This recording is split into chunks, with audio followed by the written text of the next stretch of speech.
वृन्दावनेश्वरी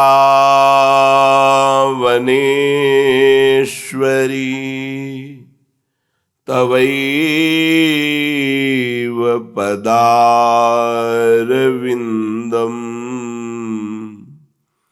प्रेमामृतैकमकरन्द रसौघपूर्णम्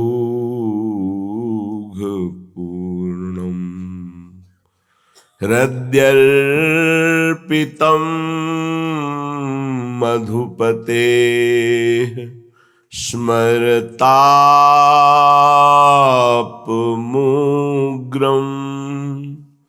निर्वापयत् परम शीतलमाश्रयामि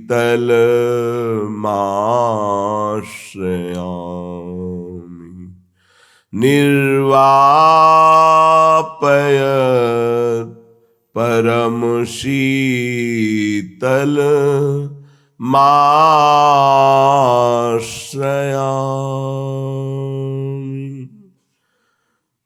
कुंज बिहारी हों तेरी बलाई लेऊं नीके हो गावत राग रागिनीन के जूथ उपजावत कुंज बिहारी हो तेरी बलाई लेऊं नीके हो गावत। तैसी ये तैसी मिली जोरी प्रियाजू को मुख देखत चंद लजावत प्रियाजू को मुख देखत चंद लजावत श्री हरिदास के स्वामी श्यामा को नृत्य देखत काहे न भावत श्यामा को नृत्य देखत काहे न भावत कुंज बिहारी हो तेरी बलाई लेऊं नीके हो गावत। राधा राधा राधा राधा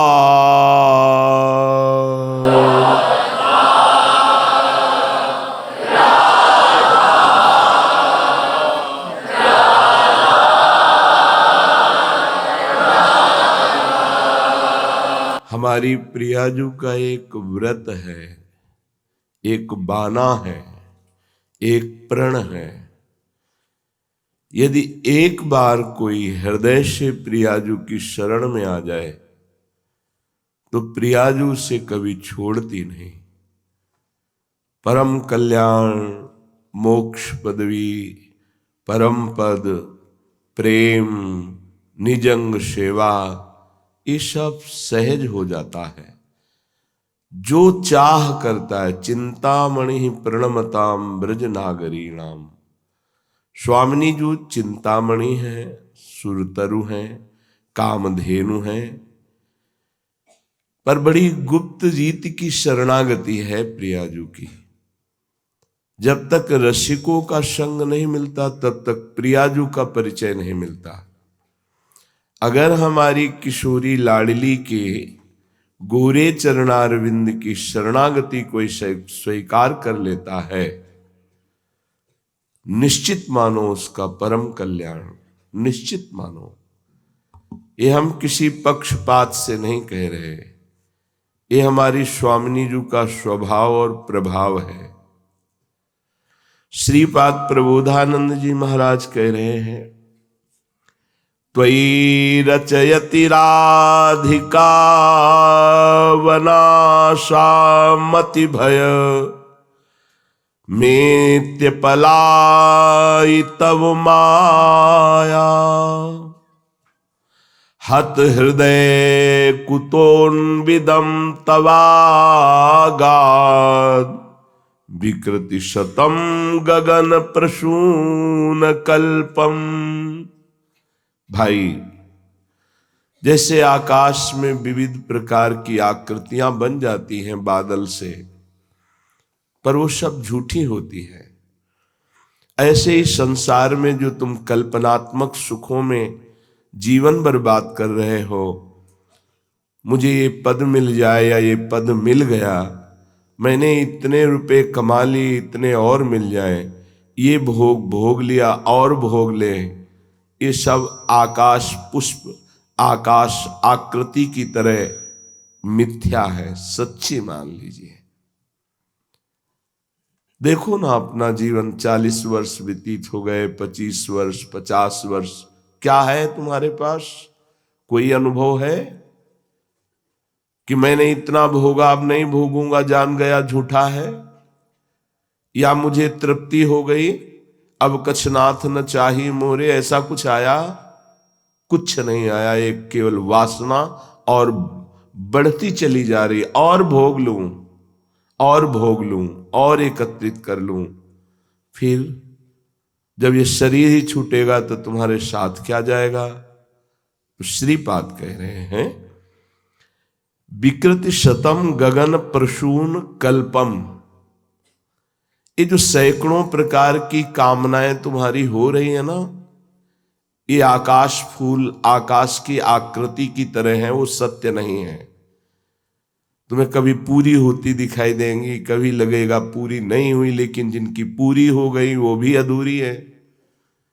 कोई पूरा हुआ, हाथ उठा के कि आज के बाद मुझे कुछ नहीं चाहिए। सबकी कामनाएं अंदर खोखला किए दे रही, जला रही हैं। इस शरीर का अभिमान मानो हम अविनाशी सत्य शरीर को पा गए हैं। नहीं, बहुत धोखेबाज, बहुत ही क्षणभंगुर निंदनीय शरीर है। बंदनी है तो सिर्फ भगवत भजन करके भगवत प्राप्ति के लिए। मान लीजिए, इस पे फंसिएगा नहीं, ये बहुत धोखेबाज है। चाहे जितना इसको प्यार करो, ये कदम कदम पे दुख देने वाला, कामना पैदा करने वाला और बांधने वाला और दुर्गति प्रदान करने वाला है। ये यदि विवेक प्रधान हो जाए और हम असत कर्मों से बच के रात दिन खूब नाम जप करते हुए कर्तव्य का पालन करें, तो ये मानव देह मिलना सार्थक हो गया। श्रीपाद कह रहे हैं, हत हृदय कुतोन विदम तबागाद विकृति। देखो, आज तक तुमने जो किया, ईमानदारी से देखो, तुम्हारा हृदय कितना गंदा हो गया है, विकृति को प्राप्त हो गया है।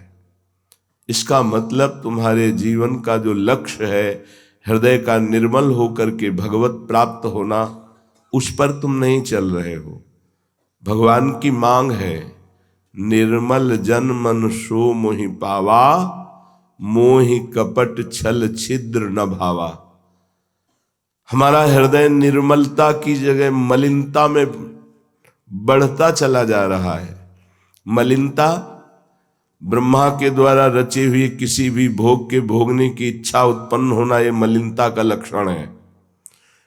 आब्रह्म स्तंभ पर्यंतम सर्वम मायामयम जगत सत्यम सत्यम पुनः सत्यम हरिर्नामैव केवलम। हर समय नाम जप की अंदर भूख बढ़ती चली जाए, तुम्हारा हृदय निर्मल हो रहा है, यही पहचान है। हृदय निर्मल हो रहा है, इसकी पहचान सत्य वस्तु की प्राप्ति की व्याकुलता और हर क्षण नाम जप की भूख बढ़ती चली जाए, और जब भोगों की इच्छा प्रकट हो तो समझ लेना हृदय मलिन हो चुका है, हृदय गंदा है। इसीलिए गंदे विचार और गंदे भोगों की आकांक्षा हो रही है।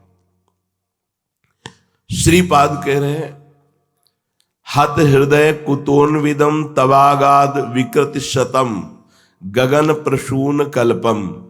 देखो हत हृदय, ए दुष्ट हृदय, तूने अपना नाश कर दिया। जहां हृदय निर्मल करना चाहिए वहां मलिनता भर ली है। ये जो तुम्हारी सैकड़ों कामनाएं हैं, वासनाएं हैं, चाहे हैं, ये आकाश प्रसून की तरह है, आकाश में कल्पित ग्रह की तरह है। तुम नष्ट हो जाओगे। तुम्हारा शरीर, तुम्हारी वस्तुएं, तुम्हारा सर्वस्व कल्पनात्मक भाव काल के आगे टिक नहीं सकता है, सब नष्ट हो जाएंगी। इसलिए हे भाई, त्वयि रचयति राधिका वनाशा मति भय मेत्य पलायितव माया। हम तुम्हें एक परिचय बताते हैं जहां माया हटाना नहीं पड़ेगा। पलायितव माया, पलायित माने होता भाग जाना। भाग जाएगी कहां? बोले कभी दृष्टि में ही नहीं आएगी। तो क्या करें, क्या उपाय है? बोले राधिका वनाशा मति भयो। तुम्हारी बुद्धि पहले भय से युक्त हो जाए कि मैं बहुत बुरा फंस गया हूं, फिर तुम वृंदावन आओ, वृंदावन आने की इच्छा करो, फिर तुम्हें रसिकों के संग से उस स्थान का परिचय होगा। श्री राधा जुग चरण निवास, श्री लाडली जो महाराज के चरणों का आश्रय ले लो तो माया पलायती, भाग जाएगी, तुम्हारा कुछ नहीं बिगाड़ पाएगी। जिन चरणों की आराधना स्वयं सबके आराध्य ईश्वरों के ईश्वर प्रभु करते हैं, उन गोरे चरणारविंद का आश्रय लेने से श्रीपाद कह रहे हैं पलायितव माया, भाग जाती है, अपने सहायकों के साथ भाग जाती है। काम क्रोध लोभ मोह मद मत्सर हमारी प्यारी जू के चरणों का आश्रय लेते हैं। आश्रय लेने से अन्य आश्रय त्याग अपने आप प्रकाशित होता है। हम श्री जी के चरणों का आश्रय ले रहे हैं तो अन्य आश्रयी त्यागी हैं। किसी व्यक्ति, वस्तु, स्थान, कुछ भी अन्य आश्रय, ये बहुत आनंद की बात है। निश्चिंतो हम शयानः, निश्चिंत होकर सो जा, कोई नहीं बिगाड़ पाएगा। पलायति मायाम, भाग जाएगी माया अपने सहायकों के साथ। कब निश्चिंत होगे? जब अन्य आश्रय छूट जाए। सोचो, जिनके एक अंश से अनंत शक्तियों का प्रादुर्भाव हुआ है, जितनी भी दैवी शक्तियां सब हमारी श्री जी के अंश से हैं। पक्का एक दिन सुनाया था कि जब भगवान राम का अवतार लेते हैं तो आप अपने अंश से सिया जो होती है, जब भगवान नारायण रूप में होते हैं तो आप महालक्ष्मी के रूप में होती हैं, जब आप शिव रूप में होते हैं तो आप अपने अंश से देवी अम्बा के रूप में होती है, जगदम्बा के रूप, जब आप ब्रह्म रूप में होते हैं तो आप मूल प्रकृति के रूप में होती हैं। भगवान की जितनी अनुगामिनी शक्तियां सब आपके अंश से प्रकट है। आप गोरे चरण अरविंद को सुकुमार तत्व मानकर कहीं ऐसा न सोचे कि कोई सामर्थ्य नहीं है। नहीं, ये जितनी भी अष्टभुजा, चतुर्भुजा, शास्त्र भुजाधारी आद्या शक्तियां हैं, ये सब हमारे श्री जी के अंश से हैं। होली में एक पद गाते हैं, उस पद में आता है कोटि रमा, हाँ ब्रह्माणी इंद्राणी, ये सब दैवी शक्तियां निकली एक छटा में से, दर्शन दे निकसी अटा में से। महारानी जी लाडली जी से कहते हैं बरसाने में कि महारानी जी आप अपने महल से निकलकर हमें दर्शन दीजिए, हमें पता है कि आपकी एक अंश मात्र छटा से उमा रमा ब्रह्माणी इंद्राणी ये सब दैवी शक्तियां प्रकट है, मतलब हमारी श्री जी के अंश से। इसीलिए जब जगदम्बा जी की आरती दी तो उसमें राधा नाम भी आता है कि जब अम्बा जी की आरती होती है उसकी पूरी आरती में आता है कि आप ही राधा हो। तो अंश और अंशी, जैसे भगवान का अंश होने के कारण जीव शरीराभिमान के कारण कहा गया जीव, और जब शरीराभिमान रहित हो जाता है तो जानत तुम्हें तुम्हें हो जाए, ब्रह्मविद ब्रह्म भी भवती, क्योंकि ब्रह्म का अंश है तो ब्रह्म हो गया ना। तो ये जब समिटते हैं तो सब श्री जी में आ जाती है। श्री जी नित्य विहारिणी महामहिमामयी वृंदावन की इस रसमयी भूमि में निरंतर प्रीतम के साथ रास विलास करती रहती है। यहां श्रीपाद बहुत गुप्त बात कह रहे हैं, ये अगर समझ में आ जाए, जिसने गोरे चरणारविंद श्री राधा किशोरी के चरणों का आश्रय ले लिया तो आश्वासन की बात नहीं, ये सत्य विषय है, क्योंकि माया भी इन्हीं के एक अंश से है। भगवान को मायापति कहा गया और भगवान को राधापति भी कहा गया। नहीं, आरती जब करते हैं बनी श्री राधा मोहन जी की जोरी, तो आखिरी पंक्ति क्या है?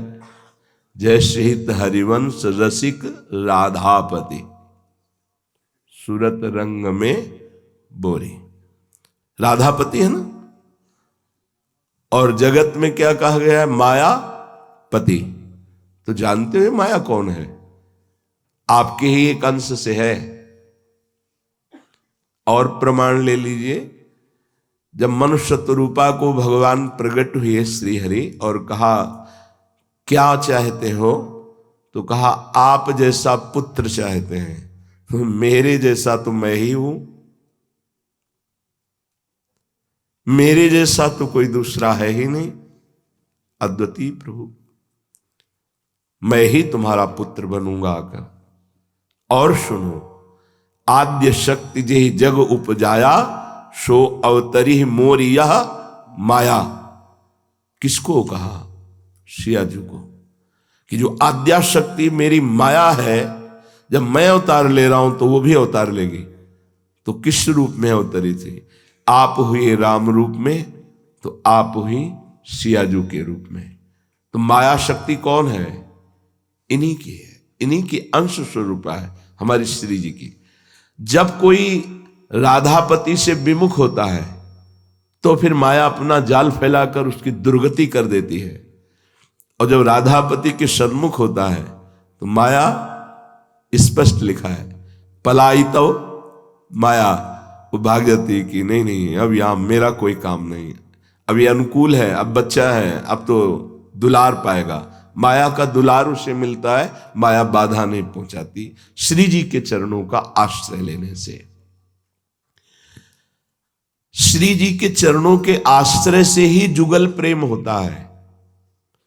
यह हमारे वृंदावन की रस पद्धति है।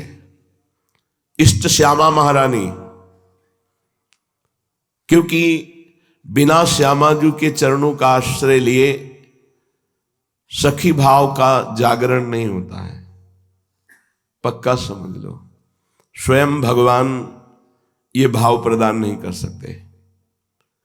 जब कांता भाव के रहस्य को समझने के लिए भगवान मथुरा में नहीं समझाया, वृंदावन में गोपियों की चरण धूलि में भेजा कि गोपियों की श्रीमुख से समझो जाकर कांता भाव किसे कहते हैं। तो ये तो सहचरी भाव, तीन गोपिन ते दुर्लभ माई, नित्य विहार सहज सुखदाई, गोप गोपिन आदि दुर्लभ ते सुखई दिन प्रतिलह है। ये केवल प्रियाजू के चरणारविंद की कृपा से महासुख मिलता है। सर्वत्र प्रेम का वर्णन है, ये वृंदावन महाप्रेम है। बढ़े आनंद मोद सबके महाप्रेम सुरंग रंगी। ये महाप्रेम है। प्रेम प्रकाशित होता है तो अच्छे अच्छे को विकल कर देता है। कहीं प्रेम मूर्ति लावण्य समुद्र लालजू का साक्षात्कार हो जाए तो फिर क्या बावरा हो जाता है। और लालजू जिन प्रियाजू के दर्शन से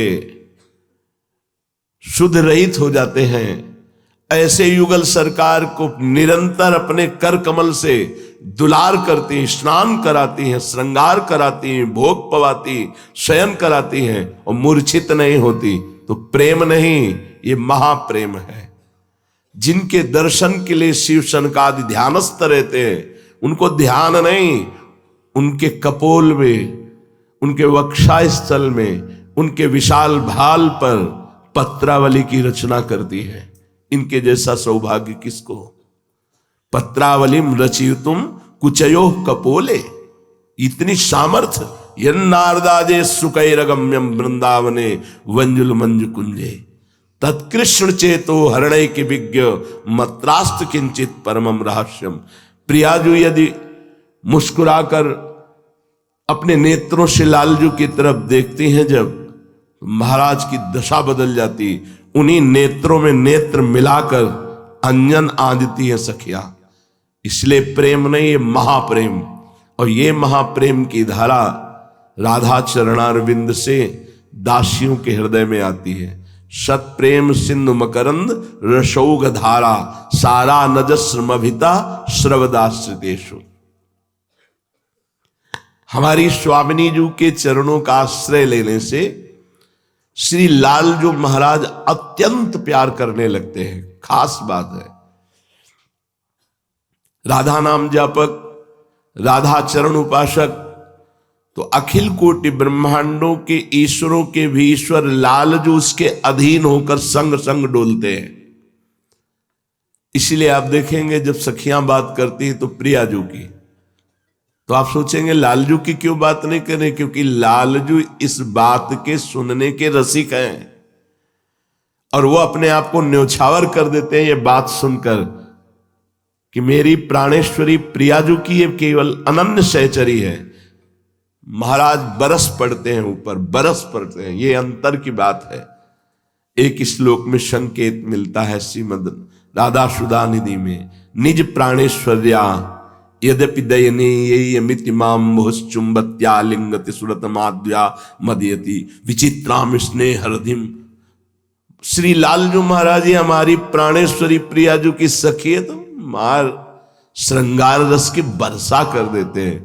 पर सखी ऐसे रस का रसास्वादन करने वाली कि उनके श्रृंगार रस का कोई प्रभाव नहीं पड़ता।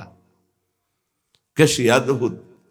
राधा कृष्ण पदाम्बुजे दृढ़रतिस तत्केलि कुंजोज्वलम यो वृंदावन मावसे च परमाभेद्य सुसकल्पतः। जब प्रियाजू के चरणारविंद की शरणागति मिलती है तो प्रियाजू अपनी निज सहचरी का संग दे देते हैं। सहचरी के संग का एक अद्भुत प्रभाव होता है। जो सहचरी है वो समस्त रसों की आचार्य है।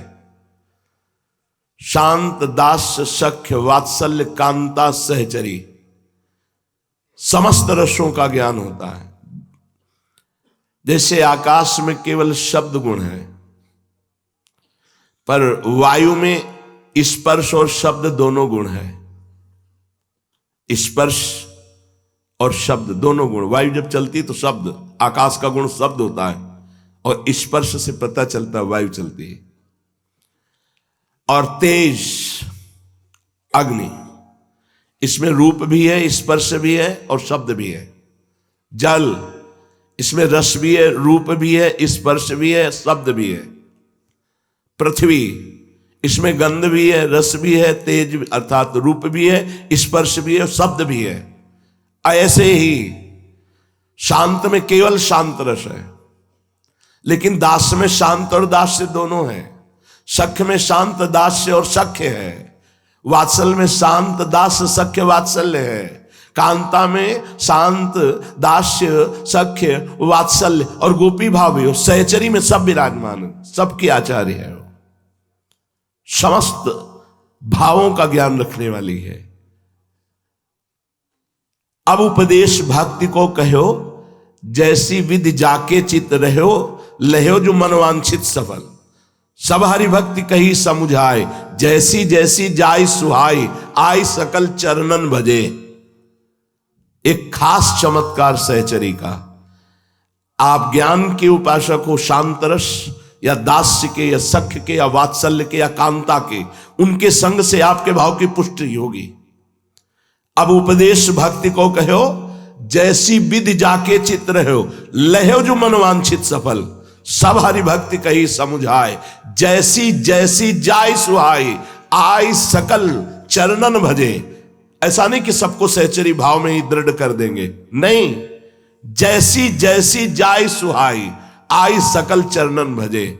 साधन सकल कहे अविरुद्ध, वेद पुराण सु आगम शुद्ध, बुद्धि विवेक जे जानहि। तो समुझो सबन सु भक्ति उजास, जस बरनो हरिवंश विलास, श्री हरिवंश से गाई हो। अब जब कोई इस तरह से खाली होकर आया कि मुझे कुछ पता नहीं, मुझे ज्ञान चाहिए कि भक्ति चाहिए, दास्य चाहिए कि सखी, मुझे कुछ मतलब नहीं, मैं आपकी शरण में हूं, तो अपना धर्म प्रदान कर दिया। समझाने की जरूरत नहीं, कुछ भी बोला जाए। यदि आप खाली होकर शरणागत हो तो ठीक सहचरी भाव आपके हृदय में आएगा, दूसरा मिश्रण भाव आ ही नहीं सकता। देख लीजिएगा, सहचरी भाव की नींव हमारे माई श्यामा जी को राज नींव रख गई। अब इसके ऊपर महल खड़ा हो जाएगा। पढ़ने की जरूरत नहीं है, किसी भागने की जरूरत नहीं है, विशेष साधना की जरूरत नहीं है, क्योंकि ये संक्रामक रोग है। प्रेम एक संक्रामक रोग है। और सहचरियों के हृदय में राधा चरणारविंद से प्रकाशित हुआ प्रेम, वो अपने आप प्रवाहित होकर आपके हृदय में वैसी ही निष्ठा ले आएगी जैसी राधा चरणारविंद के शरणागत की है। पक्का सिद्धांत समझना। ये भाव नहीं कि ये सहचरी भाव के हैं तो हम इनसे क्या लाभ ले पाएंगे। साधारण भक्ति, असाधारण भक्ति, पराभक्ति, जो चाहिए, क्योंकि जैसे पृथ्वी में शब्द भी है, रूप भी है, रस भी है, गंध भी है, सब है, ऐसे ही सहचरी में सब सामर्थ्य विराजमान है। जैसी जैसी जाय सुहाई, आई सकल। ऐसा नहीं कि उनके द्वारा उपदेश से सब सखी भाव को प्राप्त हो जाएंगे, नहीं, वही प्राप्त होगा जो खाली होकर उनमें बकाया जो जो चाहता है वो प्राप्त हो जाएगा। और आपको एक गुप्त बात बता दे, ऐसे महापुरुषों से ये कभी सुनने को नहीं मिलता, जाओ तुम्हारी कामना की पूर्ति हो, आशीर्वाद दिया, एक शब्द कभी नहीं। पर आपको बताए, कभी कोई खाली भी नहीं जाएगा। ये भी बात बांध लेना। भक्ति नहीं चाहिए, ज्ञान नहीं चाहिए, वैराग्य नहीं चाहिए, हमें संसार की अमुक कामना की पूर्ति चाहिए। दृढ़ निष्ठा भाव हो जाए, दृढ़ भाव हो जाए कि मेरे प्रभु इस रूप में विराजमान है, इनसे तो कामना की पूर्ति हो ही जाएगी। तो ए अली, तेरे दरबार की निराली शान ये देखी, सखावत खुद तेरी गलियों में चक्कर काटते देखा, फैलाया हाथ जिसने तेरे दरबार में आकर, तुझे देते नहीं देखा मगर झोली भरी देखी। पर बड़ा घाटा। ऐसे महामहिम भगवत शरणागतों के पास जाकर संसारिक कामना की पूर्ति तो क्या लाभ मिला। छोड़ दो उनके ऊपर, जो देना चाहो दे देना, हम कोई भिखमंगे नहीं, हम आपसे प्यार करने आए हैं, बस निहाल हो जाओगे। तो राधा कृष्ण पदाम्बुजे दृढ़ रतिस तत्केल कुंजो ज्वलम। यदि कहीं प्रियाजू की सहचरी का संग मिल गया तो राधा कृष्ण पदाम्बुजे दृढ़ रतिस तत्केल कुंजो ज्वलम। उज्ज्वल जहां माधुर्य रस का प्रकाश हो रहा है, जहां न सूर्य का प्रवेश है न चंद्र का, न तद्भासते सूर्यो न शशांको न पावका, ऐसे निज धाम में जहां प्रेम का उज्जवल प्रकाश है, वहां नवयुगल किशोर श्री श्यामा श्याम के चरणारविंद की रति श्री राधा दासी के संग से प्राप्त हो जाएगी। श्री राधा कृष्ण पदाम्बुजे दृढ़ रति, दृढ़ रति कोई भी प्रलोभन तुम्हारे हृदय में दिया जाए पर तुम श्यामा श्याम के सिवा किसी अन्य से स्वीकार करने की इच्छा न रखे, उसे दृढ़ रति कहते हैं। जैसे गोस्वामी जी कहते, बने तो रघुबर ते, बने बिगड़े तो भरपूर। ए श्यामा श्याम से बढ़कर कौन है, पर तुम्हारे प्रेम की परीक्षा होगी। अगर आप दृढ़ रहे तो निहाल हो जाओगे, परीक्षा में फेल हुए तो फिर पढ़ाई शुरू होगी, पर क्लास तभी आप, भूमिका भक्ति की तभी आप नांग सकते हैं जब आप परीक्षा में पास हो जाए। कोई कठिनता नहीं है, बस निष्ठा है। साधन विविध सकाम मति सब स्वार्थ सकल सबे जो अनीति, ज्ञान ध्यान मृत कर्म जिते सब काहू में नहीं मोहि प्रतीति। रसिक अनन्य निशान बजायो एक श्याम श्यामा पद प्रीति, श्री हरिवंश चरण निज सेवक बिचले नहीं छाणी रस रीति। अब श्यामा श्याम श्यामा श्याम इनसे बढ़कर कौन है। यही विविध अवतार धारण करके जगत मंगल करते हैं, सत्य मानिए। यही राम है, यही सिया है, यही हरि है, यही नारायण है, यही शिव है। चिद चिद लक्षणम सर्वम राधा कृष्णमयम जगत, यही स्त्री पुरुष के अंतर में भी विराजमान है, यही जड़ चैतन्य के अंतर में विराजमान है। सर्वान वस्तुतया निरीक्ष परम स्वाराध्य बुद्धिर्मम। फिर हम किसके आगे अब हाथ पसारें, इनके हो के अब हम किनके कहलावें। दृढ़ रति राधा कृष्ण पदाम्बुजे दृढ़ रतिस, तो तत्केली कुंजोज्वलम, तुम्हारी स्थिति कहां होगी, रसमयी कुंजों में जहां उनकी रसमयी क्रीड़ा हो रही है।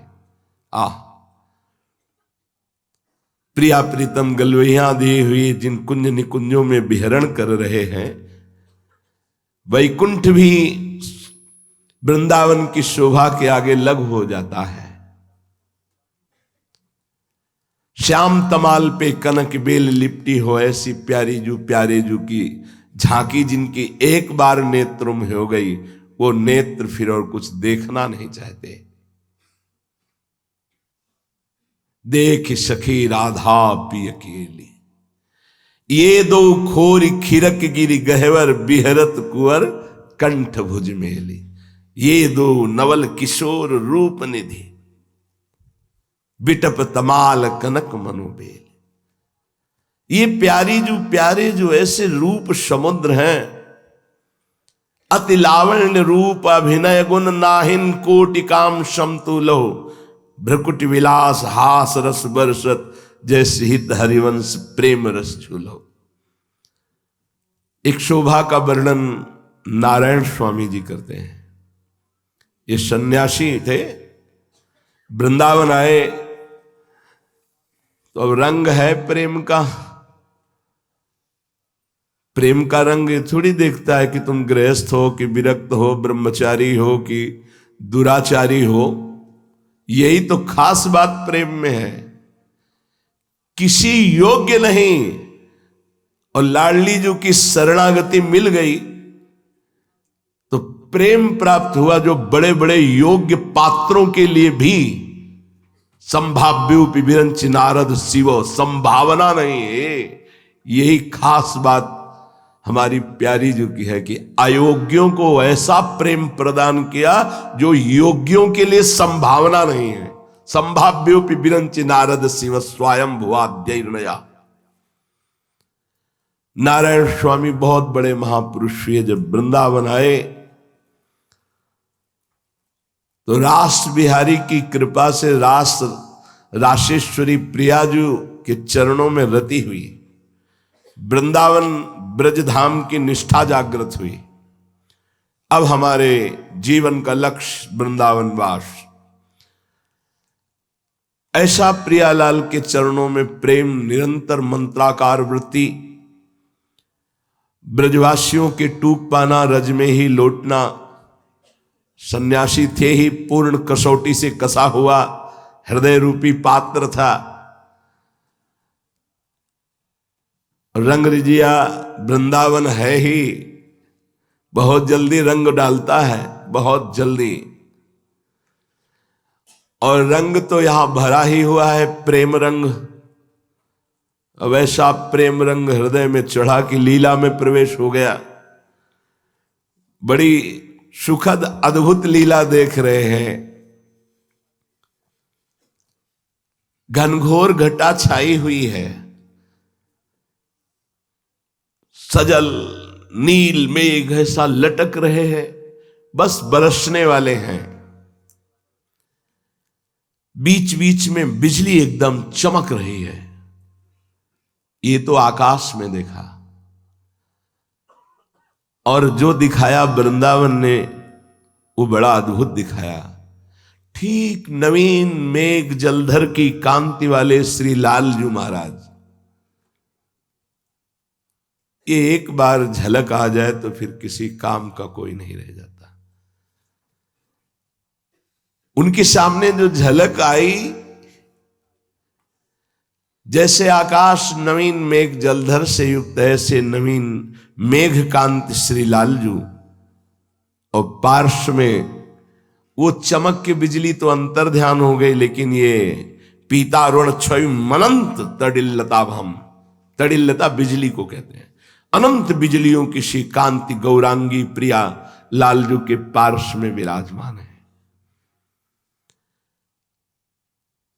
दृश्य वृंदा देवी की कृपा से नेत्रों में झलकता है उपासक के।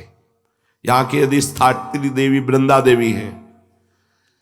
नवीन कुंजे हैं, मेघ गरज रहा है, बिजली चमक रही, लाडली लाल गलवियां दिए, एकदम सघन हरियाली, दिव्य कांति युक्त पत्ते, रिमझिम रिमझिम हल्की हल्की बूंदें गिरने लगी।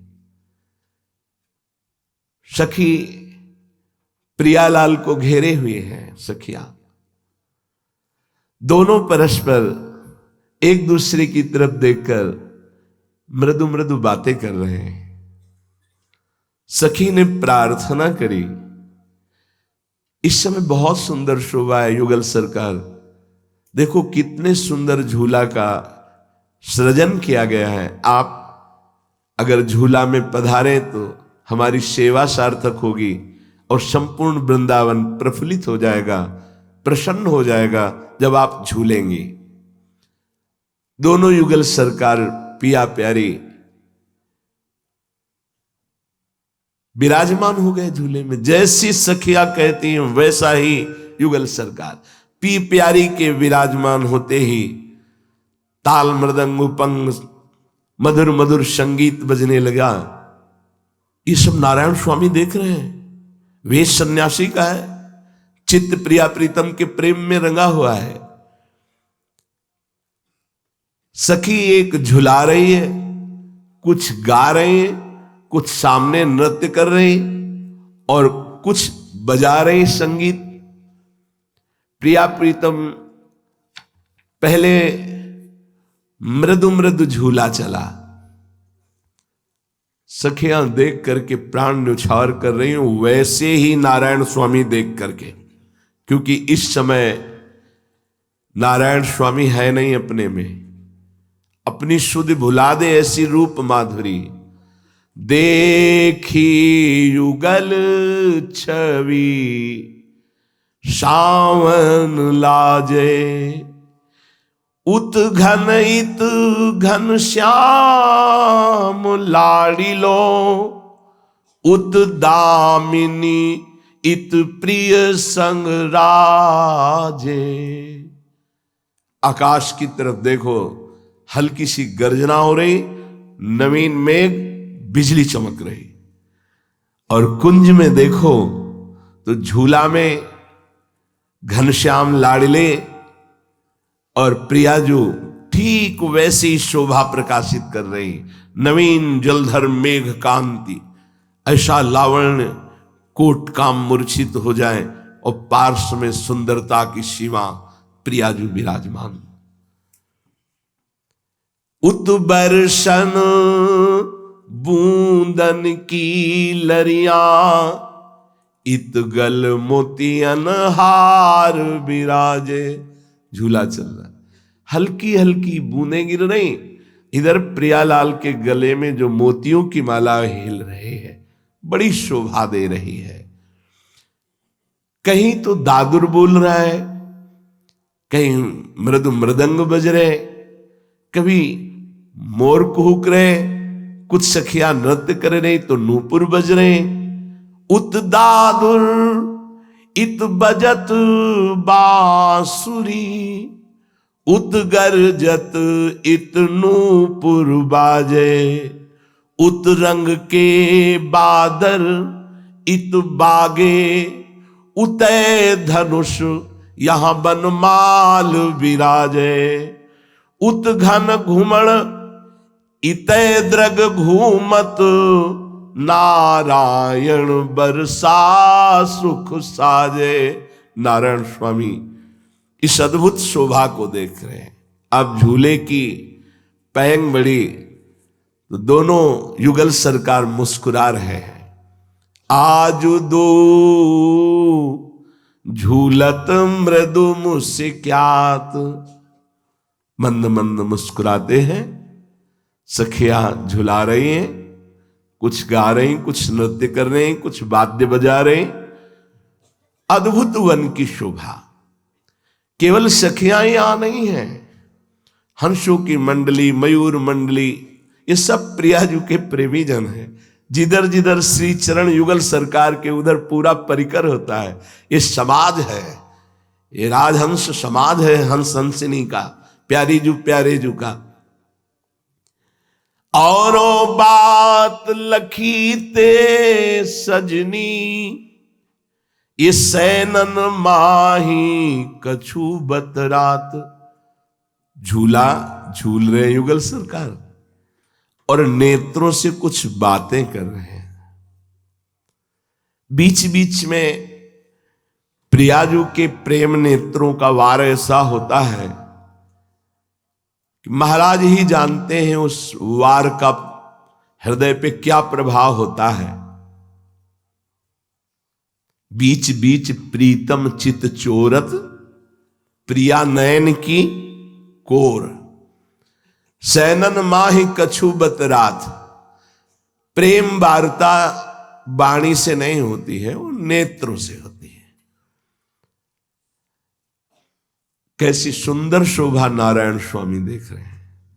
मेल कपोल अधर धर बंसी, एक संग पुनि दो बजावत। झूला में युगल सरकार कपोल पे कपोल मिलाकर एक ही बंसी दोनों बजा रहे हैं, प्रिया प्रीतम, और झूला चल रहा है। कैसी अद्भुत झांकी। आकाश में नील मेघ मानो मृदंग बज रहा हो, ऐसे मृदु मृदु गर्जना, नन्ही नन्ही फुइयां, बिजली चमक रही है। सुंदर कुंज में झूला पड़ा हुआ है, ऐसे हरित पत्ते की कांति है कि प्रिया प्रीतम का प्रतिबिंब प्रत्येक वृंदावन के पत्र और पुष्प पर पड़ता है। इससे उसमें, उससे उसमें, उसमें पूरे कहीं से भी प्रिया प्रीतम को देख सकते हो।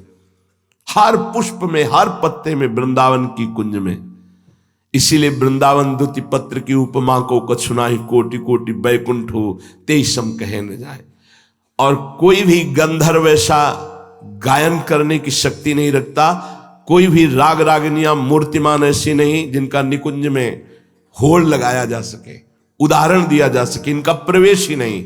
हर समय नवीन राग रागिनी, एक से एक संगीत की स्वामिनी सखियां गान कर रहे हैं। अब युगल सरकार कपोल से कपोल मिलाकर दोनों बंशी बजा रहे हैं। अब लालजू तो बोल रहे हैं, राधा तो बज जा रही है, लाडली जू बोलती है, श्याम तो बोलती नहीं बंसी। बंसी का बहुत बड़ा व्रत है। लालजू अपने अधरों से प्रियाजू की रूप माधुरी, गुण माधुरी, नाम गायन करते। अब जब लाडली जू से बज नहीं रही तो बजती नहीं झगड़त आपस में। बार बार प्रियाजू ये बजती क्यों नहीं मेरे से, आप बजाते तो बज रही, मेरे से क्यों नहीं बजती। सखी अतिशय सुख पावत, सखिया ये शोभा देखकर बहुत सुख का अनुभव कर रही है। ये झगड़ा हो ही रहा था कि आपने झूला में देखा होगा बड़ा दर्पण सामने रखा जाता है, राधा वल्लभ जी में भी और अपने, कि युगल सरकार अपना स्वरूप जब दर्पण में देखते हैं तो एक दूसरे बहुत खुश होते। ये सखियां जैसे प्रिया प्रीतम को सुख पहुंचे वैसी लीला।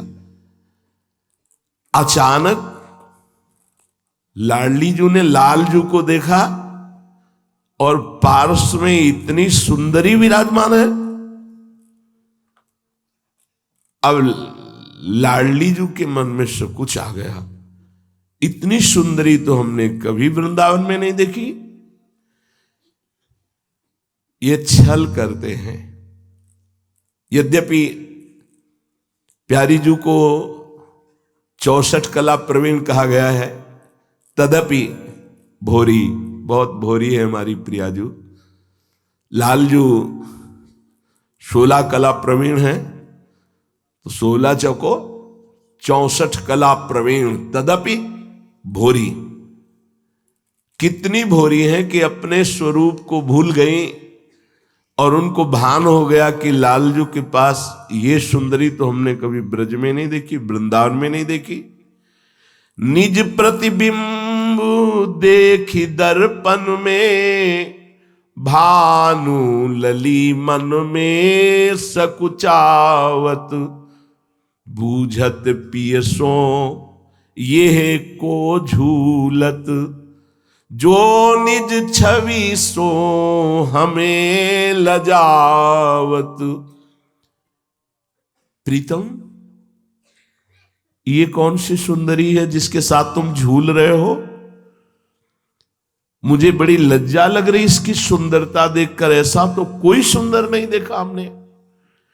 लालजू डरते हैं तो एक ही बात से डरते हैं, कभी जब प्रियाजू बहुत प्रसन्न होती तो लालजू धीरे से एक ही प्रार्थना करते कि एक ही हमको कृपा कटाक्ष कीजिए, वरदान दीजिए कि आप कभी मान नहीं धारण करेंगी। जब आपका मान धारण करना हमारे लिए बहुत भारी पड़ता है। लालजू महाराज कह रहे, प्यारी जू ये सुंदरी और कोई नहीं, ये तो आप हैं। प्रियाजू की रही, नहीं, आप हमें भुलावे में डाल रहे हो। ऐसी सुंदरी तो हमने वृंदावन में नहीं देखी। हाँ, नहीं देखी, पक्का नहीं देखी, क्योंकि आपके सिवा कोई है ही नहीं। देवलोक भूलोक रसातल सुनि कवि कुल मति डरिए, आप अपने को भूल गए, आप ही हैं। पाछे न होती अब हूं आगे हूं न होए है, ये गति अद्भुत रूप की और है। सखियां लालजू से कि गंभीर मत होइए, मुस्कुराइए। इस समय सखियों को पता है कैसे प्रियाजू को मनाना है। मुस्कुरा करके प्रियाजू को समझाइए कि ये प्रियाजू ही है और कोई नहीं है।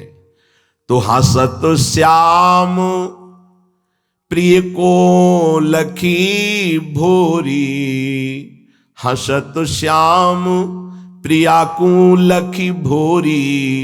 कंठ लगाए बहुत समझावत, नारायण हठ तजत नहीं जब। तो सन्मुख ते सखी कांच हटावत। लाख उपाय करके समझा रहे कि प्रियाजू आप ही हो।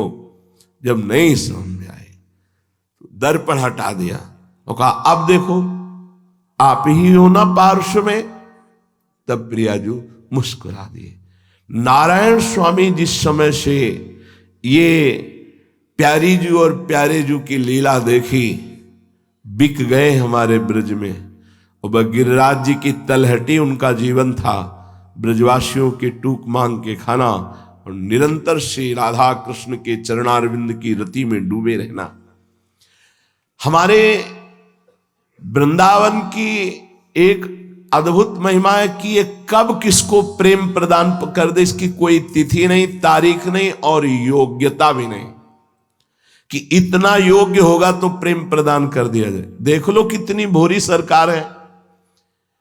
एक की पत्नी का नाम था किशोरी और वो पधार गई, वो बहुत आसक्त था अपनी पत्नी में, इसीलिए नाम रखवाना चाहिए अपने प्रियजनों के भगवान नामों से युक्त।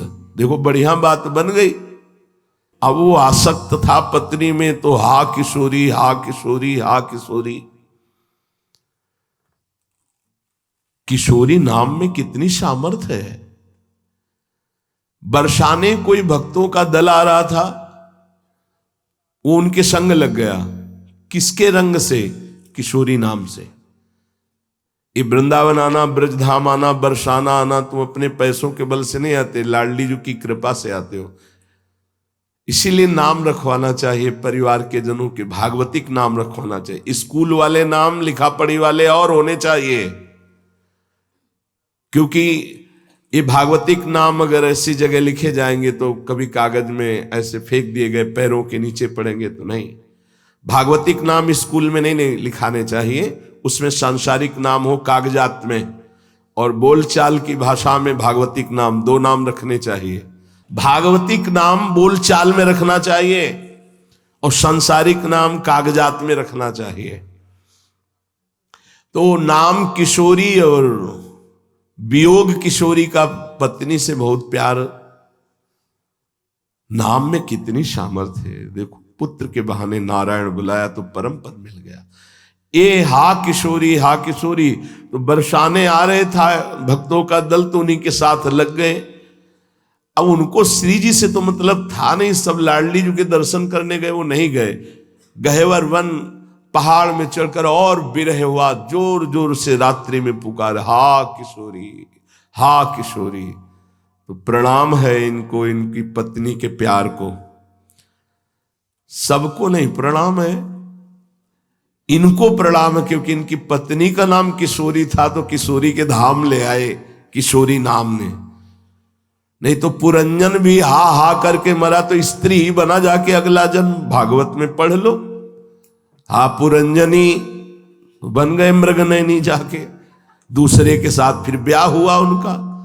किशोरी नाम होने कारण हम इनको प्रणाम करते हैं कि इनको किशोरी जी से प्यार करने का अवसर मिल गया किशोरी नाम से।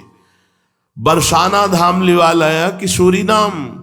अब एक गहेवर वन में पुकार रहे थे, किशोरी, हा किशोरी, मेरी लाडली कितनी करुणामयी। हे ललिते देख मुझे, कोई आर्त भाव से पुकार रहा है। करुणामयी है ना ललिता जो स्वामिनी जी आपको नहीं पुकार रहा है, इसकी पत्नी मर गई है और पत्नी का नाम किशोरी था, ये उसको पुकार रहा है। तो उनका ललिते आदि नाम, आदि माने प्रथम, मेरा नाम किशोरी है, और कोई रख ले लेकिन प्रथम तो मेरा नाम है ना, आदि नाम तो मेरा है, किशोरी नाम, तुम उसको मेरे सामने लाओ। ओहो, जैसे श्री जी के दर्शन दुर्लभ, ऐसे श्री जी की सखियों के दर्शन दुर्लभ। ये ललिता विशाखा आदि कोई भगवान से भी दुर्लभ है। ये भगवान के तो दर्शन हो सकते हैं, इन सखियों के नहीं। इनके हो गए तो नित्य विहार में प्रवेश हो गया। वही स्वामी जी महाराज के रूप में प्रकाशित हुई ललिता जी। अब जो ही ललिता जी सामने गई, दर्शन मात्र से सब अविद्या भस्म हो गई। ललिताजू प्रियाजू का स्वरूप है साक्षात। चल, मेरी स्वामिनी ने तुम्हें पुकारा है, अब न मति न कोई गति, बेशुद्ध यंत्रवत वैसे ही चले। जे ही सामने गए तो रूप रास, अति चतुर शिरोमणि, अंग अंग सुकुमारी। प्यारी जू के दर्शन करते ही साष्टांग चरणों में गिर पड़े। हा लाडली, हा किशोरी। अपने चरण पधराए महान रसिक संत हुए। क्या नाम? अली किशोरी जो महाराज, अली किशोरी, एक पत्नी आसक्त को किशोरी नाम ने अली किशोरी महान रसिक संत बना दिया। ये वो देश है, कब कहां कैसे किस पर प्रेम वर्षा होती है कुछ पता नहीं है। इस देश का आश्रय लेने मात्र से श्रीपाद कह रहे हैं कि राधा कृष्ण पदाम्बुजो दृढ़ रतिस तत्केलि कुंजो ज्वलम। यदि वृंदावन का आश्रय हो गया और राधा चरणारविंद की शरणागति मिल गई तो कुंज केली रस देखने का अधिकार प्राप्त हो जाएगा। कैसे देख लो, कैसे? नारायण स्वामी सन्यासी, श्रीपाद प्रबोधानंद जी सन्यासी है, वो अपनी पत्नी में आसक्त रसिक शेखर बन गए। रसिक शेखर प्रबोधानंद जी महाराज, रसिक शेखर नारायण स्वामी, ये धाम है। यो वृंदावन मां वसेच परमाभेद्या कल्पतः। जो वृंदावन वास की आशा भी कर ले, वास करना तो बात जाने दो कि अब जल्दी जल्दी सब निपटा के फिर वृंदावन वास करेंगे, और हे किशोरी जी मुझे वृंदावन वास दो, या कभी मुझे क्या वृंदावन वास होगा क्या, ऐसी जिसकी आशा प्रकट हो गई है तो वो कोई भी क्यों ना हो। तस्माहम यदि यस्य कस्य चिदपि त्यक्ताभिमानावलीर धास्ये पाद रजांश मूर्धन भविता रम्यात्मेष्टा योग्यस्तदा। वो कोई भी हो, कहीं का भी हो, कैसा भी हो, वो केवल इस लालसा से इतना महान हो गया कि मैं अपना मस्तक उसके चरणों पर रखकर प्रणाम करता हूं। श्रीपाद कह रहे हैं, वास करने वाले की बात नहीं कर रहे यहां तो कह रहे हैं जिसने कहीं प्रियाजू के चरणों का आश्रय ले लिया और बाहर रहता है, प्रिया प्रीतम के चरणों की उपासना करता और आशा रखता है कि ये सब करके वृंदावन वास करूंगा, या कभी मुझे वृंदावन वास मिलेगा क्या, आशा करता है, तो श्रीपाद कह रहे हैं वो इतना पावन है, कोई भी हो, कैसा भी हो, कहीं का भी हो, कि मैं मस्तक रखकर उसके चरणों में प्रणाम करता हूं और ये निश्चित कहता हूं कि उसका अभीष्ट युगल सेवा निश्चित उसको प्राप्त होगी। कितनी बड़ी बात कह दी कि मैं हृदय से कहता हूं उसको निश्चित अभीष्ट युगल सेवा प्राप्त होगी, जिसने इस रज का सहारा ले लिया, जिसने वृंदावन के वास की आशा कर ली और जिसने हमारी स्वामिनी की शरणागति ले ली। ये कलिकाल मलायतन मन कर देख विचार, कलयुग है, तुमसे साधना नहीं बनेगी ज्यादा, देख लो अंदर से। श्री जी बहुत करुणामयी हैं, इस समय उनकी अनुग्रह रूपी वायु चल रही है। कभी कभी पुरवैया चलती, कभी पछियाव चलता है, कभी उत्तर की वायु, कभी दक्षिण की वायु। इस समय अनुकूल वायु चल रही है, निकल चलो। अगर साधु समागम मिले, रोज सत्संग मिले, प्रियाजू की चर्चा मिले, तो जान लो कि हमारा अंतिम समय है। निश्चित स्वात्मेष्ट योग्यस्तदा भविता, वो योग्य हो जाएगा युगल सरकार की सेवा का। श्रीपाद कह रहे, मैं अंदर से हृदय से कहता हूं उसका अभीष्ट युगल सेवा उसको प्राप्त होगी, जिसने गोरे चरणारविंद की शरणागति ले ली, रजरानी का आश्रय ले लिया, धामवास की इच्छा। फिर जो यहां आठों पैर श्री जी में लगे, वृंदावन वास कर रहे, बिल्कुल चिंता मत करो, बस बहुत शीघ्र जीते जी हमें अनुभव करना, मरने के बाद श्री जी को प्राप्त हो, हमारी ऐसी आशा नहीं।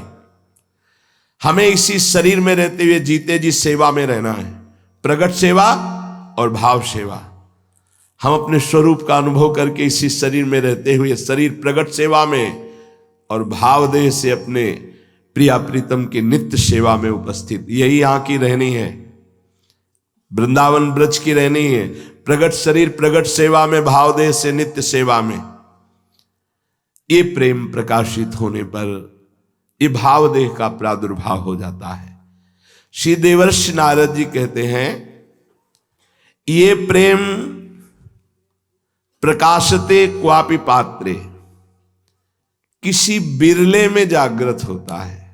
कल सुना था कि ऐसे 10 कुसंग का त्याग करे और ऐसे आचरण करे तो प्रेम की पात्रता प्राप्त हो जाती है। आज उसके आगे की चर्चा सुनते हैं। इष्ट में आसक्ति हुए बिना प्रेम प्रकाशित नहीं होता। राधा सुनते ही एक हृदय में कुछ होना चाहिए, एक हृदय में हलचल हो जाए। जैसे संसार में आप किसी से प्यार करते हैं और उस गांव का कोई व्यक्ति हो और उस गांव का नाम ले ले कि हम भैया वहां से, तुम वहां से आए हो, अच्छा उस गांव में रहते हो, उसको इतना प्यारा लगने लगेगा वो, अभी कोई परिचय नहीं, केवल उस गांव का, उस एरिया का। यस्याह कदापि वसनांचल खेलनोत्थ धन्याति धन्य पवनेन कृतार्थ मानी। ये वायु किधर से आई? बोले वृषभानुपुर बरसाना से। ओ मेरी लाडली जू के गांव की तरफ से वायु आ रही। लालजू अपने को धन्याति धन्य मानते। अपने इष्ट में आसक्ति हो। जैसे आप वृंदावन अखंड वासी नहीं हैं, आपको कोई बोला कि मैं वृंदावन गया था। वृंदावन आप गए थे? उसके चरणों की तरफ दे, आपके चरण धो सकता हूं, आपका चरणामृत ले सकता हूं, और विकलता आ जाए कि ये मेरी प्यारी जू के धाम से आया है, ऐसा लगने लगे क्या दे दूं इसको, कैसे इसको प्रीति का अंकुरण हो रहा है। पीछे से कोई कितना भी आवाज दे, दृष्टि नहीं मुड़ेगी प्रेमी जनों की।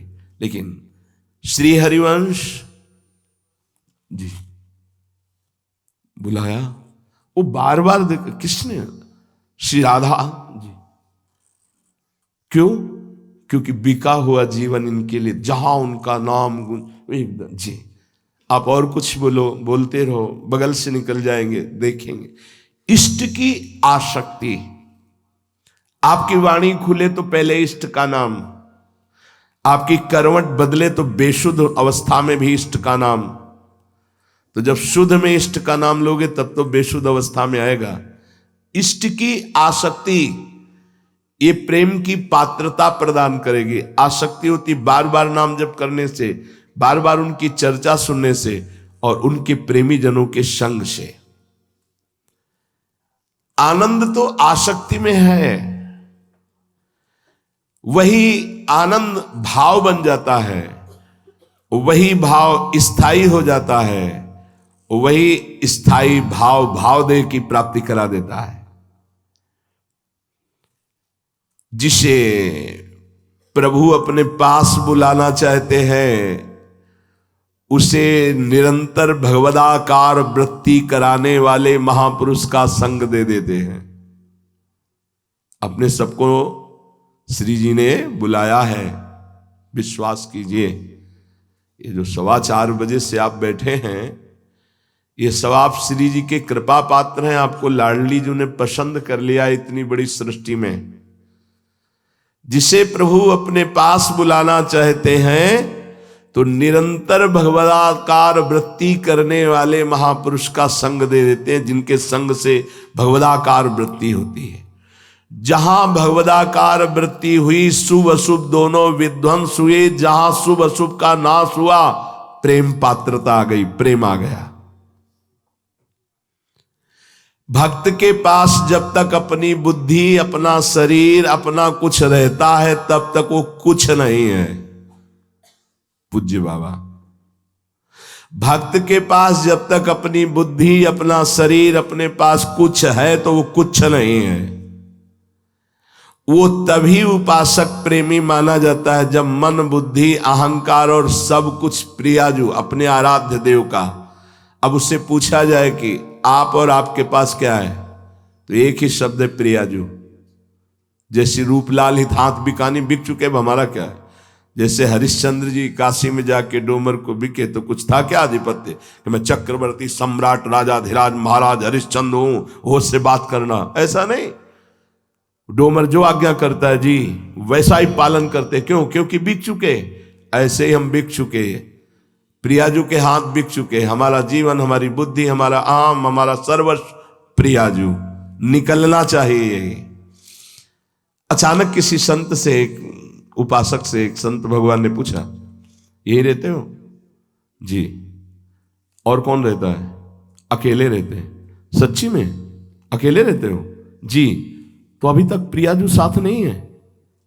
जी हाँ। संत जन केवल तुम्हारी स्थिति पकड़ते हैं। आप यहीं रहते हो? जी। और कौन साथ है? युगल सरकार है। क्योंकि तुमने उनको छवि माना ना, मूर्ति माना ना, तभी तो कह रहे हो। आप यहीं रहते हो? जी। आपके साथ कौन? युगल सरकार रहते हैं। सीधे उत्तर आना चाहिए। तो है ही नहीं युगल सरकार तुम्हारे मन में, इसीलिए ऐसा बोल दिए। वास्तव में ये भगवद अर्पण केवल मुंह की बात नहीं है, ये हृदय की बात है। जो ही हृदय प्रियालाल को अर्पित हो जाता है तो अब फिर कोई कर्तव्य नहीं बचता। वो प्रियालाल की कृपा से चलता है, उसका जीवन बहुत दिव्य साधना होती। पर जब तक हृदय अर्पित नहीं होता, पतित होने की संभावना है। सावधान। हृदय से परिवर्तन होता है।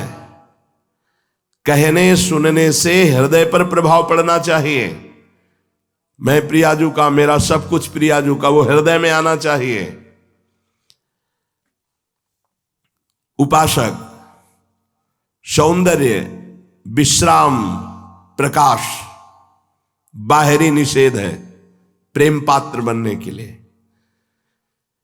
बाह्य सौंदर्य तुम्हें कोई भी आकर्षित न करने पावे। बिल्कुल एक एक शब्द ध्यान से सुनो, तब आंतरिक सौंदर्य तुम्हारा विश्राम स्थल बनेगा। बाह्य सौंदर्य कहीं भी कुछ भी आकर्षण नहीं। इसीलिए कहा प्रकाशते क्वापि पात्रे, ये प्रेम किसी बिरले में प्रकाशित होता है। क्या सौंदर्य है यहां? माया के द्वारा रचा हुआ कौन सुंदर है यहां? क्या सुंदरता है? कहां सुंदरता है? विवेक से ऑपरेशन करके देखो, कहीं कुछ नहीं मिलेगा, कोई सुंदरता नहीं। एक राजमहल में सेवा कार्य करती थी, उसका इकलौता लड़का था। एक दिन राजकुमारी स्नान करके बाल सुखा रही थी छत पे ऊपर। उसकी माँ वहां काम करने जाती थी तो उसके लिए छूट थी इधर उधर टहल सब। अचानक दृष्टि पड़ी राजकुमारी के सौंदर्य को देखकर वह हतप्रभ हो गया। खाना पीना सब छूट गया। कई दिन हो गए। मां ने पूछा क्या बात है, तो किसी रोग से ग्रसित है, वैद्य के पास ले चलूं?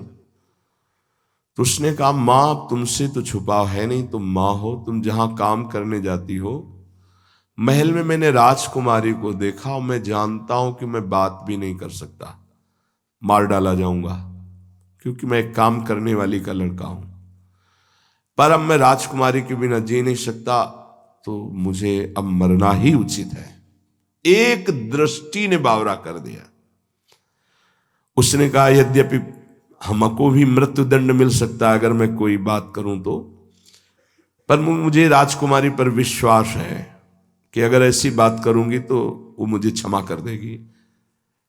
तुम धैर्य रखो, मैं बात करती हूं।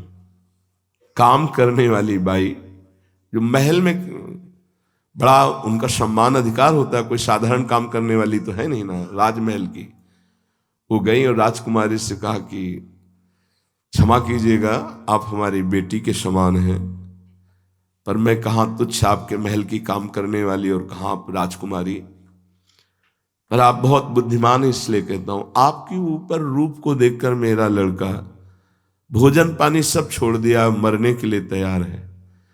मैं जानता हूं कि वो कभी आपसे बात भी नहीं कर सकता। क्या कोई उपाय है जिससे उसकी प्राण रक्षा की जाए? मैं मां हूं इसलिए प्रार्थना करती हूं। आप क्रोधित मत होइएगा, मैं कुछ आपसे दबाव नहीं कर रही, बस मैं उपाय पूछ रही हूं कि उसके प्राण बच सकते हैं। आपके पास कोई उपाय है? उनका हाँ। 3 दिन बाद उसको हमारे पास लिवा लाना और हमसे बात करवा लेना, वो आराम से खाएगा पिएगा। अब तो बहुत प्रसन्न हो गई। देव कहा कि राजकुमारी 3 दिन बाद तुमसे मिलेगी। बहुत प्रसन्न हो गया। उनका खाओ पियो नहीं, जब तक देख नहीं लूंगा तब तक नहीं। वो ऐसे राजवैद्यों से मिली जो सोच करवावे, जिससे जमालगुट आदि ऐसी चीजें, बार बार सोच बा, और उसको एक सोने के घड़े पे भरवाती गई और कहा ढक्कन नहीं लगाना, खुला छोड़ दो कमरे में। 2-3 दिन में वो सब, और बिस्तर में सब, वो चिकनाहट गाल की कम हुई, सब बुलवाया जी। कमरे में तो बदबू, देखा तो आंखें से शरीर। तो उनका वो राजकुमारी कहाँ है? बोले यही है। नहीं वो कहाँ है? बोले इन घड़ों में है। घड़ों में देखा सोच। कहा इस मलमूत्र के भांड शरीर पर यही भरा था, यही चमक रहा था, इसी को चाहता था तू। वो माँ से बोला, कमरे से बाहर हुआ, वैराग्य हो गया। ये इस संसार में क्या सुंदरता है, कौन सुंदर है, क्या सुंदरता है, विवेक से देखो क्या सुंदरता है। ये मायाकृत कहीं सुंदरता हो सकती है, पर विवेकवान नहीं है तो फिर नहीं काम कर। विवेक सत्संग नाम जप, साधन को हरि भजन है, कै सत्संग सहाय। सही पूछो क्या सुंदरता है, कहां सुंदरता है, किस बात की सुंदरता है? यहां कह रहे सौंदर्य, विश्राम, प्रकाश, ये तीनों आंतरिक होने चाहिए। अगर बाह्य हुए तो प्रेम प्रकाश नहीं होगा। बाह्य सौंदर्य तुम्हें लुभायमान न कर पावे, तो जब तक आंतरिक सौंदर्य का साक्षात्कार न हो तब तक नेत्रों को बचा के रखे। बहुत सावधान, सब कुछ फ्री मिलेगा आपको। हमारी बात लिख लीजिए। जो ही आप जिस ऊंचाई पर पहुंचते जाएंगे उसी ऊंचाई का भोग आपके सामने फ्री आ जाएगा। अगर आप स्वर्ग की ऊंचाई तक पहुंच चुके हैं साधना आपकी, तो स्वर्ग के सुख आ जाएंगे। ब्रह्मलोक के तो ब्रह्मलोक के आ जाएंगे। इसीलिए लिखा है ब्रह्मादिक के भोग सब विषम लागत ताई, नारायण ब्रज चंद की लगन लग। अभी तो मृत्युलोक के भोगों से ऊपर नहीं उठे, तो यहीं के भोग अभी तो परास्त कर देंगे। अगर आप यहां के भोगों से ऊपर उठेंगे तो स्वर्ग की अप्सराएं और दैवी शक्ति आने लगेंगी, और ऊपर उठोगे तो ब्रह्मलोक के भोग आने लगेंगे। लेकिन जो ब्रह्मलोक तक के भोगों का बैरागी होता है वो भगवत प्रेम का अनुरागी होता है। क्या सौंदर्य! सौंदर्य आंतरिक, बाह्य नहीं, आंतरिक सौंदर्य हमारे प्रियालाल। विश्राम बाह्य नहीं, आंतरिक विश्राम। हमारी इंद्रियों का, हमारे मन का विश्राम स्थल श्री वृंदावन।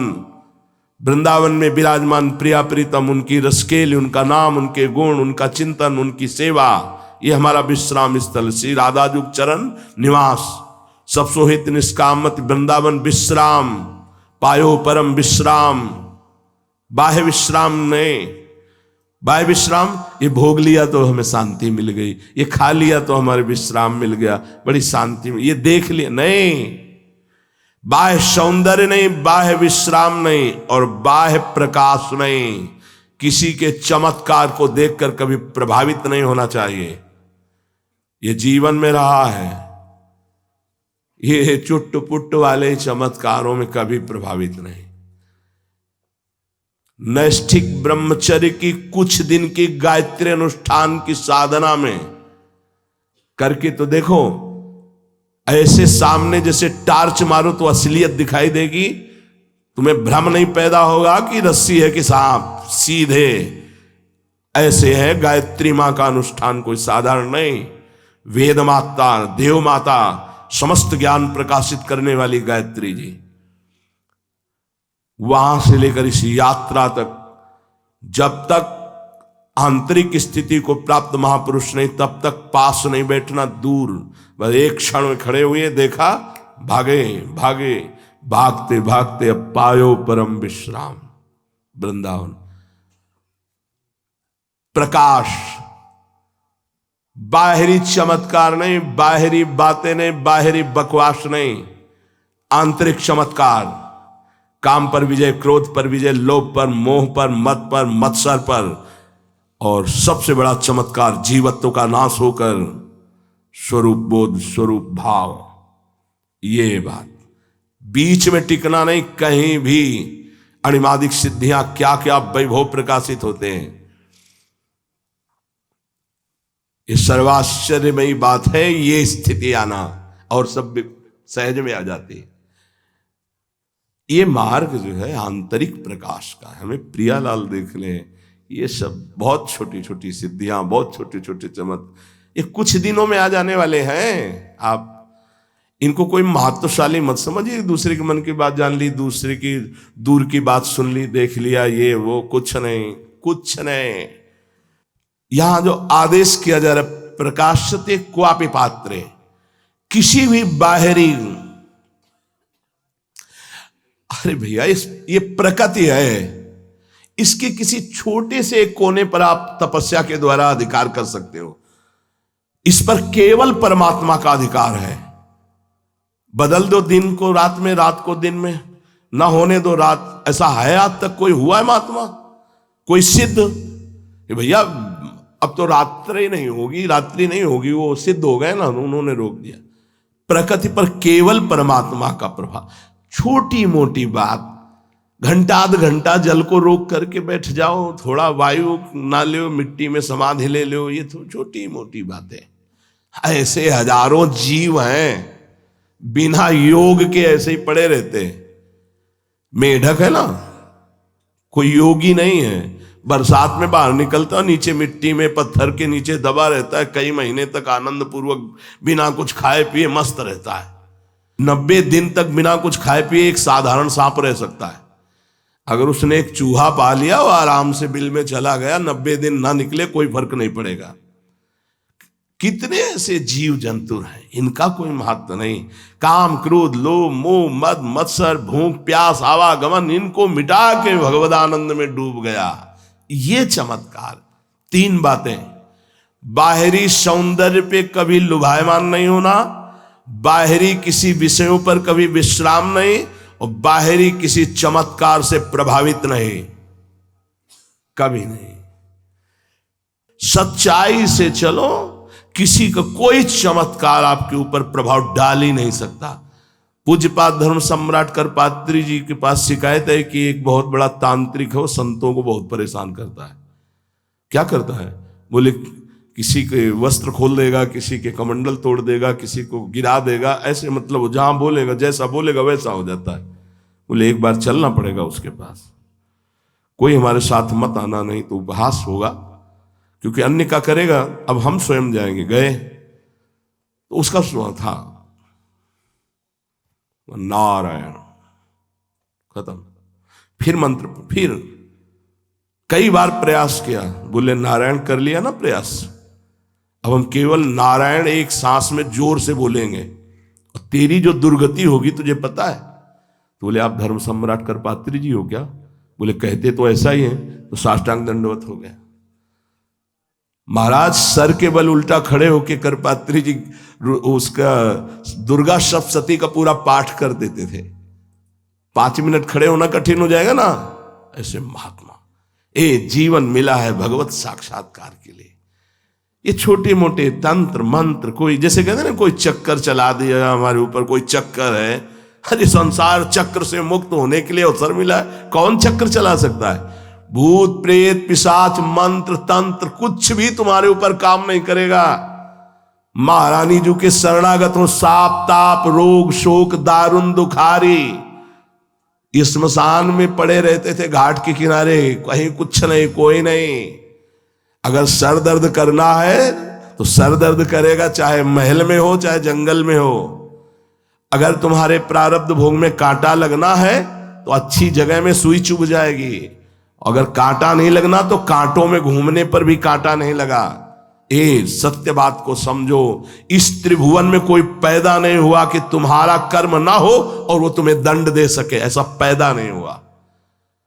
सीम की चाप सके को तासु बड़ रखवार रमापति जासु। इसलिए यहां तीसरी बात पर जोर दे रहे हैं, कभी भी कहीं भी किसी के भी चमत्कार पर प्रभावित होने की जरूरत। चमत्कार काम क्रोध मद मान लोभ मोह क्षोभ इनका नाश करके भगवत साक्षात्कार करना आज बड़ा विचित्र खेल है।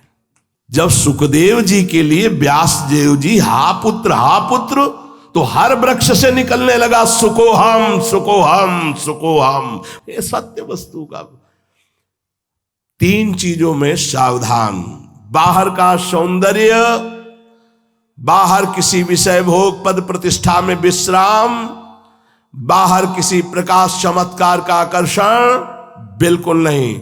सत्य मार्ग पे चलो, सत्य मार्ग ढक रहा है।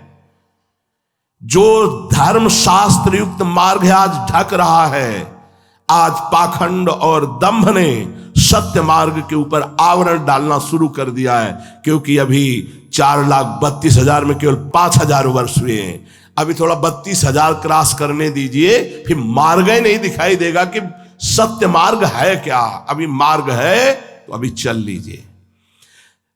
जब कोई नियम से भजन करता है, भगवत प्रेमी महात्माओं के आदेशानुसार चलता है, तो उसके हृदय में ये अष्ट प्रेम के लक्षण प्रकट होते हैं।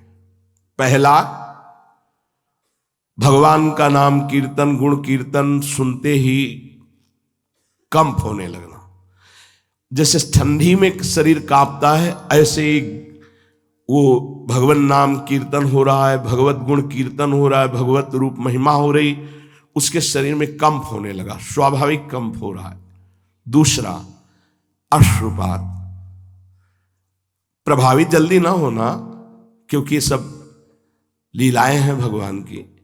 वास्तविक जिसके हृदय में धन्याति धन्य मम भक्ति युक्तो भुवनम पुनातो, जैसे कोई बहुत रो ही रहा है, प्रभु की चर्चा चल रही, तो उसके अंदर कुछ और चल रहा होगा। जरूरी थोड़ी वो श्री कृष्ण रूप माधुरी में रो रहा है, कुछ और चल रहा होगा। ये अंदर के अपने लोग जल्दी निर्मोही खड़ा है अंदर से। हाँ, जब आंखों में आंखें मिलें और इधर हो जाए कुछ, तब समझ में आता है कि हाँ ठीक नहीं तो ठीक है। ये भगवान की कृपा जब अहेतुकी होती है तब ये लक्षण प्राप्त, और उनमें कोई संशय नहीं रहता। जैसे ये सब दर्शन हुए, महापुरुषों में दर्शन हुए, कंप, अश्रु, पुलक, ये तीन तो सतोगुण भाव में आ जाएंगे, प्रायः आ जाएंगे। जहां कोई भागवतिक चर्चा हुई, करुणामयी चर्चा हुई, तो अश्रु आ जाना, शरीर में कंपायमान होने लगना और रोमांच हो जाना। पुलक का मतलब होता है रोमांच हो जाना। सुतीक्ष्ण जी के लिए आता है, ये सारे भाव उनमें थे। पुलक शरीर पनस फल जैसा, पनस कटहल, कटहल के जैसे कांटे एकदम खड़े, ऐसे उनके रोम एकदम प्रेम पुलकित। चौथा, स्तंभ, जैसी जहां स्थिति वह एकदम शांत, एकदम जाम हो गया, जड़ता, एकदम जड़ता, शून्य एकदम। आँख खुली है तो खुली है, जहां हाथ रखा है बिल्कुल वैसे जड़ता भाव। पांचवा, बिना किसी श्रम के अपने आप पसीना पसीना हो जाना, क्योंकि प्रेम का ऐसा प्रभाव होता है। छठवां, चाहे जितना सुंदर बोल लेता हो लड़खड़ा जाएगा, आवाज बदल जाएगी, स्वर भंग हो जाएगा, वो शुद्ध उच्चारण करने में असमर्थ हो जाएगा, गदगद कंठ, स्वर भंग हो जाना। सातवां, शरीर का रंग बदल जाना, वैवर्ण, आठवां मूर्छित हो जाना, शुद्ध नहीं। ये सतरति सतरति सा लोकांतार्यति। कभी भाई नाटक मत करना, नहीं तो जो आने वाला है वो भी नहीं आएगा। भगवान को नाटक अच्छा नहीं लगता। जैसे ये सुन करके कि भाई महाप्रेमी है, ये सब नाटकों किया जा सकता है, नहीं किया जा सकता। कई ऐसे वो तो देखा है ना, जैसे खोपड़ी हिलेगी ऐसे, हमें लगता है ना करो। स्वाभाविक हो तो भाई जगत पावन करने वाले प्रेम का प्रादुर्भाव हुआ है, धन्य है आपका जीवन। पर अगर एक बार एक उड़ीसा प्रांत में एक परिकर होता है जो भगवान की लीलाओं का गायन करते हैं और उससे जो भेंट आती है अपना जीवन चलाते हैं, वो बड़े संगीत के साथ करते हैं गायन। तो कालीदह लीला का गायन कर रहे थे और भगवान कालिया के फण पर नृत्य कर रहे हैं, बड़े भाव भंगियों से गा रहा था। ठाकुर हरिदास जी उधर से निकले, जिभी श्री कृष्ण रूप माधुरी सुनी, हुंकार मार करके गिर पड़े और ये अष्ट सात्विक भाव आ गए। वो बहुत प्रवीण परिकर था गायन करने वाला, शांत और गाते रहे, वैसे ही उनकी भाव दशा। फिर इसके बाद सब अपने अपने संगीत रख के साष्टांग दंडवत के चरण रजली माथे पे, अहो भाग्य से महाभागवत के। जब उनको शुद्ध आई तो बड़े गंभीर और संकुचित हुए, धीरे से वहां से चल दिए। फिर उन्होंने गायन किया हो तो गायन, तो उसमें एक उसके ठाकुर हरिदास जी के पैर पूजे गए सब ऐसे, तो वो भी इसमें होने में कौन सा देर लगता है, वो भी ऐसे किए जो ही गिर पड़े मूर्छित होके। तो जो ढोल बजाने वाला डंडा था, डंडा लिया 10-20 डंडे मारे, जो ही डंडे मारे सोई वो चिल्ला पड़े, वो चिल्ला के भाग पड़े। तो लोगों ने पूछा कि एक ऐसे गिरे तो उनके पैर, ये चैतन्य चरितामृत में आता, तो उनके तुमने पैर पूजे, चरण रज माथे पे रखी हुई इनके? बोले वो वास्तविक स्थिति है, ये ढोंग कर रहा था इसलिए इसको डंडा मारा। तो ये लक्षण कभी ना हो तो प्रकट मत करना, नहीं तो आने की संभावना खत्म हो जाएगी। कि अब जैसे सुन लिया, कंप आना, अश्रु आना, पुलक आना, स्तंभ आना, किसी किसी को रोते देखा है, पता नहीं चलता कि यहां स्विच लगा है क्या, ऑन किया टप टप टप चलने लगे। अपनी दुख की बात हो, जरा ज्यादातर उसे माताओं में ज्यादा कृपा होती है, करुण हृदय होता है। मतलब यहां ऑन, जैसे ऑन का हो लगा ऑन, मोटे मोटे आंसू, तब लगता है ये आंसू प्रियाजू के लिए अगर गिरे तो भगवत प्राप्ति हो जाए। एक एक बूंद आंसू का हिसाब मिलता है। हमें लगता है व्यर्थ में मत रोना, जब रो तब प्रियाजू के लिए तो उसकी कीमत मिल जाएगी। कोई संसारिक रोने में कोई लाभ नहीं है, आंसुओं को बचा के रखो। रुदु सुशरम राजन कृष्ण दर्शन लालसा। कंप, अश्रु, पुलक, सुन्न और मूर्छा, इनका नाटक तो किया जा सकता है। भाई मूर्छा हो तो जग जाएगा, अब मूर्छा है नहीं तो हमने तो देखा है, मतलब ये सब दृश्य देखे। तो हमारी प्रार्थना है कि ये प्रेम के लक्षण जो है ये वास्तविक हृदय में जब आवे, आपसे संभले ना, तब बात अलग की है, नहीं तो इनको प्रकाशित नहीं होने देना चाहिए। अंतर दाव लगी रहे, धुआं न प्रगटे कोय, कह जाने दिलापनो या जासिर बीती हो।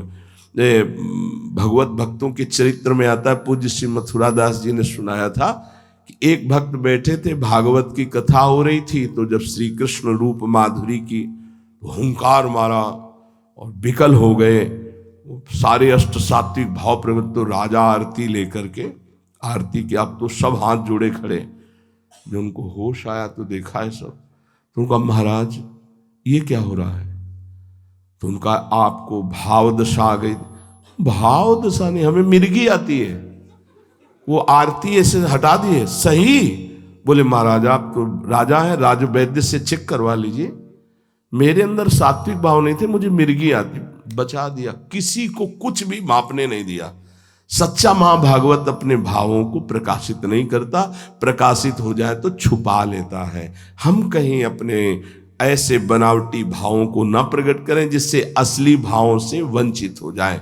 तो उपासक अगर ऐसी सावधानी रखेगा तो जो नारद जी कहते हैं प्रकाशते क्वापि पात्रे, तो आप वास्तविक प्रेम के पात्र बन जाएंगे और आपके हृदय में प्रेम प्रकाशित हो जाएगा। शेष चर्चा आगे। श्री राधा वल्लभ लाल की।